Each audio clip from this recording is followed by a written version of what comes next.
नमस्कार. जय भीम.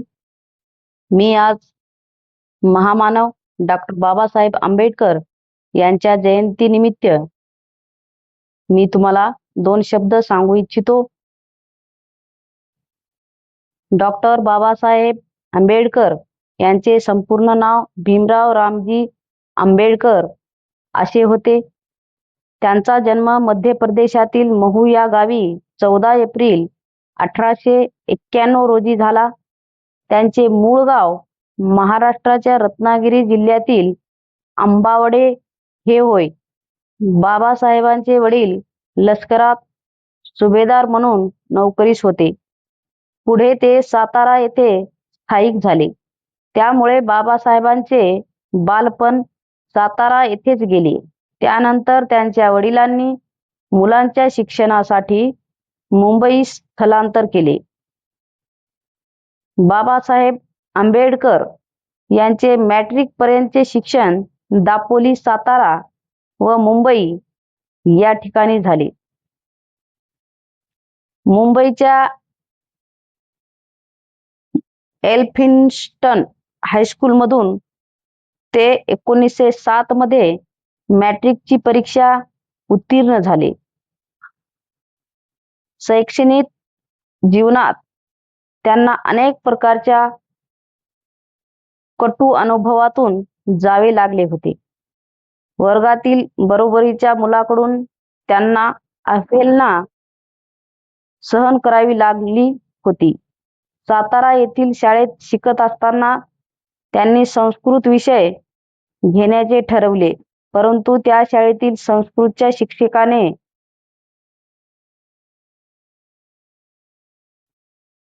मी संस्कृत शिकविणार नाही असे सांगून त्यांचा मनोभंग केला. त्या प्रसंगी बाबासाहेबांच्या संवेदनक्षम मनाला किती यातना झाल्या असतील याची आपण कल्पना करू शकतो. आज 14 एप्रिल हा दिवस केवळ एका व्यक्तीचा वाढदिवस नाही, तर तो एका विचाराचा उत्सव आहे, एका क्रांतीचा सण आहे. आज आपण ज्ञानाचे प्रतीक, भारतीय राज्यघटनेचे मुख्य शिल्पकार आणि कोट्यावधींच्या आयुष्यात प्रकाशाचा किरण देणाऱ्या डॉक्टर बाबासाहेब आंबेडकर यांची जयंती साजरी करत आहोत. बाबासाहेबांचे आयुष्य म्हणजे एक महासंघर्ष होता. शिका, संघटित व्हा आणि संघर्ष करा हा त्यांनी दिलेला मंत्र केवळ शब्दाचा समूह नाही, तर तो प्रगतीचा राजमार्ग आहे. एका सामान्य कुटुंबात जन्म घेऊनही केवळ जिद्द आणि कष्टाच्या जोरावर त्यांनी जगातील सर्वोच्च पदव्या मिळवल्या. मला तो धर्म आवडतो जो स्वतंत्र, समता आणि बंधुत्व शिकवतो, असे ठामपणे सांगणाऱ्या बाबासाहेबांनी आपल्याला जगातील सर्वात मोठी आणि सर्व समावेशक राज्यघटना दिली. या राज्यघटनेमुळेच आज देशातील प्रत्येक नागरिकाला सन्मानाने जगण्याचा अधिकार मिळाला आहे.